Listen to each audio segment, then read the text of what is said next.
Et bonjour à toutes et à tous, je suis ravi de vous accueillir pour ce nouvel épisode. Voici le sommaire.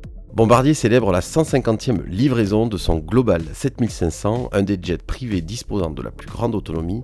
Et spoiler, pendant les tests, les pilotes l'ont poussé jusqu'à Mach 1. Volta Aero, entreprise française, pose la première pierre de son usine de fabrication d'avions hybrides. Cocorico, les Casio, avions mi-électriques, mi-thermiques, seront conçus et fabriqués en France. EasyJet a confirmé une commande monstrueuse de 157 Airbus A321neo et recentre sa flotte sur l'A320 et l'A321, marquant de fait la fin du 319. Décidément, les vols supersoniques suscitent toujours autant d'intérêt puisque la NASA et Lockheed Martin finalisent leur démonstrateur X-59 à Palmdale en Californie. Objectif, réduire les nuisances sonores des vols supersoniques. Installez-vous confortablement, relevez votre tablette et attachez votre ceinture, je vous souhaite la bienvenue à bord de votre chaîne aéro. Et encore des annonces en provenance du dernier salon du National Business Association qui s'est tenu à Las Vegas. C'est au tour de Bombardier d'annoncer la livraison de son 150e Global 7500. Ce programme a été annoncé en 2010 et est entré en service le 20 décembre 2018. Il s'agit d'un biréacteur d'affaires haut de gamme qui peut embarquer jusqu'à 19 passagers. Son prix unitaire est de 65 millions de dollars. En 1993, Bombardier annonce sa décision de développer son tout nouvel avion d'affaires très long courrier, Global Express, offrant un confort inégalé et la possibilité de relier sans escale Montréal et Tokyo. En 1996, l'avion réalise son vol inaugural et en 1999, il entre en service. Suivent les avions Global Express XRS, le 6000, le Global 5000, le Global 5500, le Global 6500, enfin le Global 7500.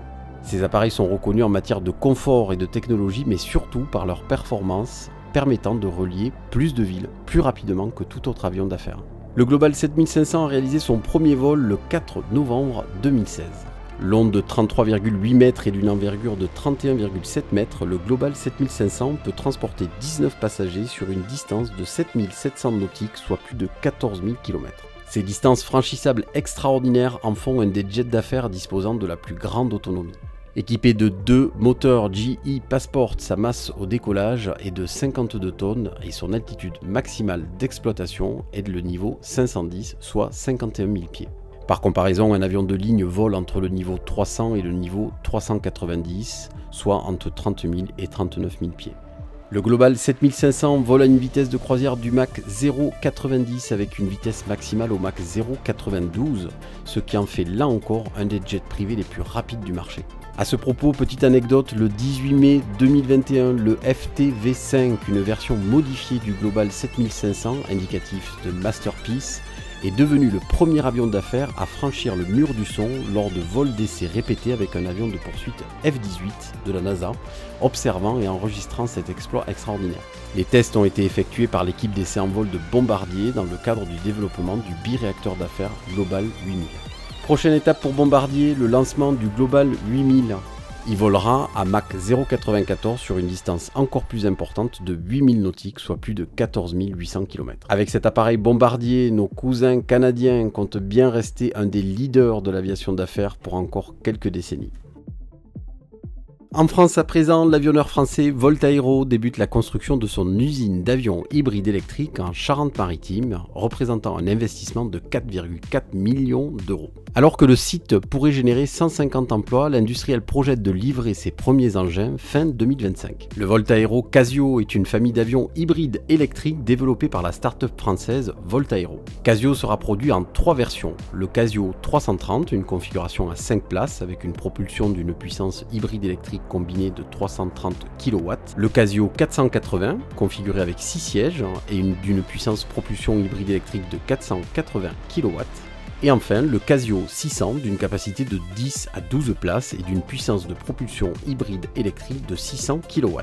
Le module hybride électrique de Volta Aero combine le moteur thermique Kawasaki à 4 cylindres, un moteur électrique Safran Enginus 100 et une boîte de vitesse du spécialiste français de la transmission Akira. Le décollage, la montée et l'atterrissage s'effectuent uniquement grâce à l'énergie électrique. Ces appareils disposeront d'une autonomie de 3,5 heures avec une extension possible à 5 heures pour une distance franchissable de 1200 km. D'une masse max d'un peu moins de 2,5 tonnes, ils pourront décoller et atterrir sur des pistes de 600 mètres. Ces appareils voleront à une vitesse de 360 km/h. Enfin, en termes de disponibilité, l'avionneur français indique qu'ils seront en mesure de réaliser 10 heures de vol par jour, soit environ 8 rotations. Voltaero a été créé à Royan en septembre 2017 avec le soutien de la région Nouvelle-Aquitaine. Les tests du système de propulsion ont débuté sur une cellule de Cessna Skymaster modifiée en démonstrateur. L'avion de démonstration volant Casio 1 de Voltaero valide la configuration du groupe motopropulseur de Casio et espère obtenir la certification de navigabilité en 2025. Par ailleurs, une maquette du Casio 330 était exposée la semaine dernière au salon de l'aviation d'affaires NBAA à Las Vegas. Voltaero prévoit le premier vol de son prototype Casio 330 de 5 places à la mi-2024. Les premières livraisons sont attendues début 2025. À plein volume, Voltaero prévoit de produire environ 150 avions par an. À ce jour, la famille Casio compte environ 220 commandes. Jean Botti, le patron, précise que ce chiffre devrait bientôt augmenter. Nous ne pouvons encore rien annoncer, mais nous nous rapprochons d'une commande importante et ferme. La compagnie anglaise EasyJet a annoncé une commande monstrueuse de 257 Airbus A321neo. Sur les 257 Airbus A321neo, une commande ferme de 157 appareils a été signée, les 100 autres étant en option. Ces appareils devraient être livrés entre 2029 et 2034. L'Airbus A321neo semble devenir le modèle stratégique d'Easy, malgré des délais de livraison très longs. Cette commande vient s'ajouter aux commandes précédentes et en tout et pour tout, le carnet de commandes d'EasyJet auprès d'Airbus s'élève à 315 appareils pour un montant vertigineux de 19,9 milliards de dollars. Avec cette commande, EasyJet poursuit le renouvellement de sa flotte dans le but de réduire ses coûts, notamment en utilisant des avions de nouvelle génération, moins gourmands en carburant. Cette commande témoigne surtout de la poursuite de la croissance d'Easy pour les 7 prochaines années.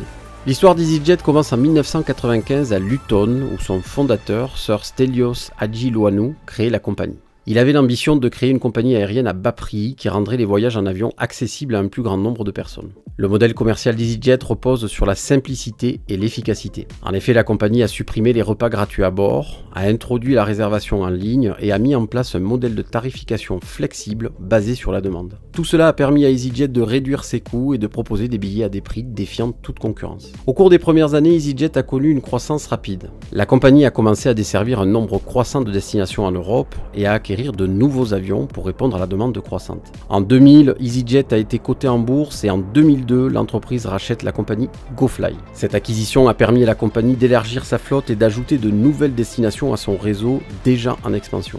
L'année suivante, EasyJet a inauguré sa première ligne internationale reliant Luton à Amsterdam. Au fil des années, EasyJet a continué à innover pour améliorer l'expérience des passagers. La compagnie a introduit un système de carte d'embarquement mobile, a développé son programme de fidélité et a même lancé une application pour faciliter la réservation et la gestion des vols. EasyJet a débuté son exploitation avec une flotte de 2 Boeing 737-200 loués et de 49 Boeing 737-300. Ces appareils ont été progressivement remplacés par des Airbus A319, A320 et des Boeing 737-700. En 2011, EasyJet cesse l'exploitation de ces Boeing 737-700 pour passer sur une flotte exclusivement Airbus. À ce jour, EasyJet dispose d'une flotte de 342 appareils, 54 Airbus A320neo, 15 Airbus A321neo, 97 Airbus A319 et 176 Airbus A320. Les dernières commandes indiquent que la compagnie exploitera 2 types d'avions en 2030, l'Airbus A320 et l'Airbus A321, actant de fait la fin de l'exploitation de l'Airbus A319. La compagnie emploie 11 900 personnes en Europe. Elle dessert 155 aéroports dans 36 pays, majoritairement en Europe, à travers 1024 routes. En 2023, elle a transporté près de 23 millions de passagers, soit une croissance de 7% par rapport à l'année précédente. Avec cette commande monstrueuse, EasyJet confirme donc sa croissance exponentielle en Europe. Vous avez donc tout intérêt à vous habituer à la couleur orange parce que vous n'avez pas fini d'en voir passer au-dessus de vos têtes. Nous avions parlé de Boom Aviation avec son projet de jet supersonique. Aujourd'hui, nous allons parler de notre projet supersonique, le X-59.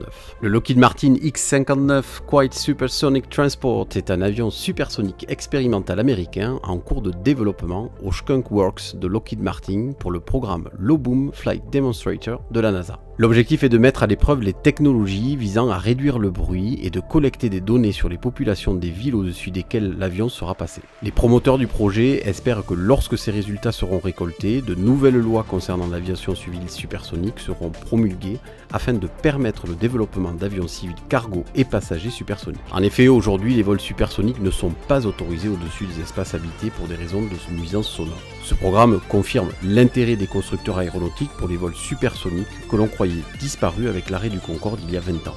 En 2018, Skunk est sélectionné pour travailler sur un démonstrateur supersonique. En 2021, Lockheed Martin annonce l'assemblage final de l'appareil. Le X-59 est produit à l'usine Skunk Works de Lockheed Martin Aeronautics Company à Palmdale en Californie.